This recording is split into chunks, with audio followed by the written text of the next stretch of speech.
Why are you so nice to me?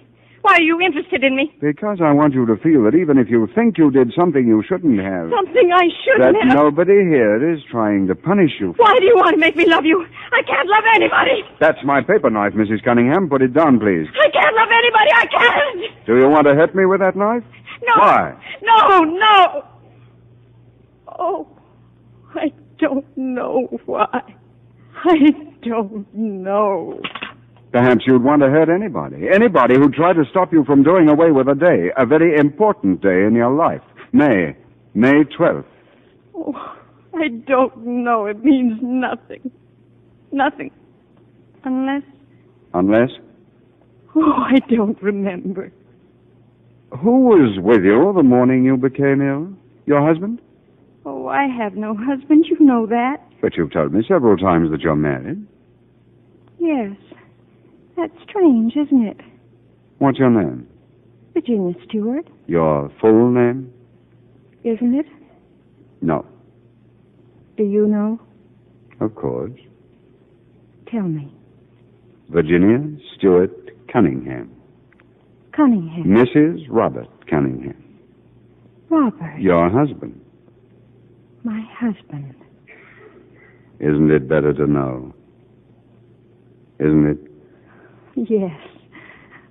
Oh, yes. Tell me, do you remember the time before you were married in Chicago? That's where you met Robert, isn't it?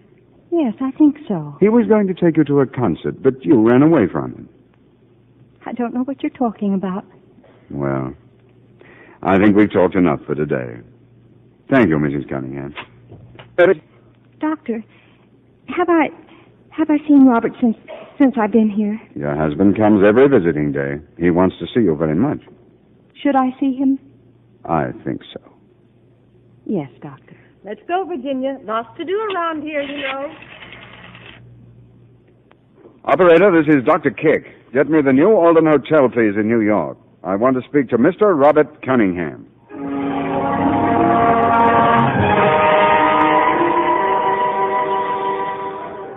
This is it, Virginia. This is visitor's room. You got a visitor. Your husband. Visitor? Robert. It's It looks like him, but I must be careful. Watch your steps, Virginia. Everything counts against you here. Now, Charlotte, be a good girl. Of course it's not he. Well, here she is, Mr. Cunningham. Thank you, nurse. Hello, Virginia. Hello. It even sounds like Robert. They do a very good job when they want to. You look wonderful, Virginia. Thank you. Dr. Kick said you can take her outdoors, Mr. Cunningham. Thanks very much. Well, Virginia, go on. You can go out. Do you have a key? This door isn't locked. It isn't? That's funny. Usually they're very careful about doors here. You'd think they were the most important thing in the world. It's very nice out here, isn't it? Yes, very nice. Funny how the ground dried out. It poured last night. It was night before, dear. Oh, then I must have lost another day. I don't suppose I'll ever find it. It's just a blank. What's in the box? All kinds of things. Fried chicken, fruit, cookies. Sometimes before I came here, I wished I could make my mind a blank. Now I know what a blank mind is. I get up in the morning, and then suddenly it's time to go to bed. And I can't remember what happened in between. This chicken. Is it real? Try it. Go on. Oh, it is real. Hey, don't eat so fast. There's lots of time. Are you really Robert? I have to be sure, you know. I'm Robert, Virginia. Really. Here, put my coat around you. I don't want you to catch cold. Well, I wouldn't mind having a cold or pneumonia or anything I could understand. What's the matter with me? Is it a brain tumor? No, you've had a nervous breakdown. Nervous breakdown? Well, that doesn't sound so bad, does it? Just takes time, that's all. What else does it do to you besides take time? Well, it's like any sickness, darling. But Dr. Kick will make you well again. May I have a cigarette, please? And may I light it myself? Yes, of course. And could you let me have some matches? To keep, I mean. It's funny they won't let us have matches as if we were children. They don't cost so much, do they? I don't think I have any matches, but here's a lighter. A cigarette lighter. Oh, it's pretty. R.C. It has initials, R.C. Robert Cunningham.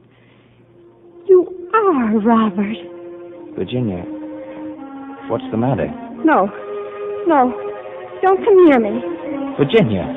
Nurse, take me away from him. Take me away from him.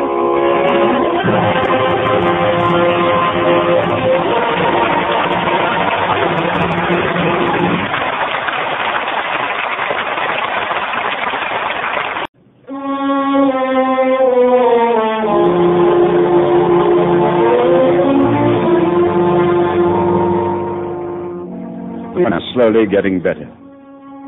But in a hospital as terribly overcrowded as ours, there is always the danger that the first good sign will be exaggerated, that the patient will come up for discharge before he's ready to face society. Robert Cunningham, understandably, was determined to get her release, but I knew his wife was far from ready. Now I'd have to act quickly before it was too late. There was one short cut: narcosynthesis, drugs, an injection that would unlock the door to her suppressed memory, that would induce her to talk and lead me perhaps to the origin of her illness.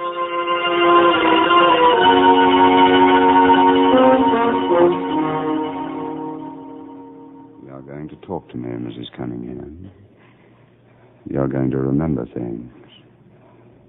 You're going back to Chicago. You're thinking about Chicago. Chicago. You're meeting Robert.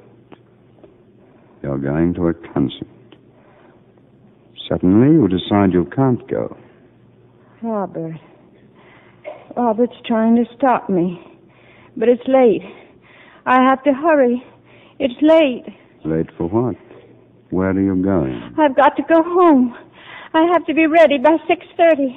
He told me 6:30. Who, Mrs. Cunningham? Robert or someone else? Gordon. He hates to be kept waiting. Gordon. Go on, Mrs. Cunningham. I tried not to go with Gordon, but I had to. You know Gordon. He said it was the annual banquet, May 12th, and to wear my long dress. I had to go with him. I had to. You liked doing what Gordon told you to do? I don't know. Yes, I felt I owed it to him. He took such good care of his mother and sister. Janie said he was like a father to them. Like a father? Was before? I mean, after your father died? Yes. I was writing all the time. I wanted to become a writer. But before that, in school, did you go out with boys? Oh, no. I had to study hard. Gordon was the only one. He seemed to know what was best. He... You're crying. Why? What happened that night? I don't remember. Are you sure you don't remember? The car. Gordon's car. You were going somewhere in Gordon's car? It's a long drive, he said. He didn't want to be late. Well, now that we're finally on our way, I can tell you my big news, Virginia. Janie and George are getting married in June. It's all set. Oh, how wonderful, Gordon. But that's not all. You see, honey, now I not only get Janie off my hands, but George said he'll be glad to pitch in and help with Mother. Well, I decided Well, let's make it a double wedding, Virginia. Let's announce it at dinner. We can... Virginia, what is it? It's nothing. I'll be all right. You're not sick? I don't know. I just feel... Well, there's a drugstore down the road. I think I better go home, Gordon. Oh, please. Virginia, what's the matter? Please, Gordon. Take me home. You didn't want to marry Gordon. Why? I was really sick. I couldn't help what happened. Of course you couldn't. What did happen? Gordon's taking you home now. What happened? I couldn't help it.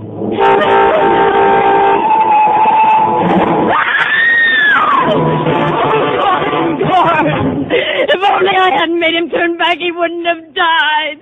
I killed him. You didn't make him turn back. You were sick and he was taking you home. That's what anybody would have done. It's only natural that you felt a certain blame. He died and you didn't. I couldn't help it. You're going to sleep now, Mrs. Cunningham. Sleep. And when you wake up, you're going to remember everything you told me. everything.